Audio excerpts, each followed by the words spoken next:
This is why you should never knock on any stranger's door. Once there was a man trying to check into a hotel. The woman at the front desk gave him his key and told him that none of the guests are allowed to go into the room across the hall. He agreed, but as he continued to stay at the hotel, he grew more and more curious about the room he wasn't supposed to go into. At one point, he even walked down the hall to the room and tried the door, but it was locked. Then he went down and looked through the keyhole. He saw that it was the same as his hotel room, but in the corner of the room there was a woman whose skin was extremely pale, almost a sickly white. Her back was to the wall, so the man didn't see what she looked like. He almost knocked on the door, but then decided to leave her alone. The next day, he walked past the door again and decided to look into the keyhole. This time, there was no hotel room, no woman. It was just all red.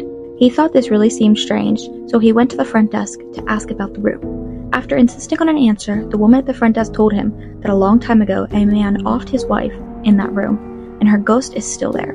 These ghosts were not what you might imagine. They're completely white, except for their eyes, which are red.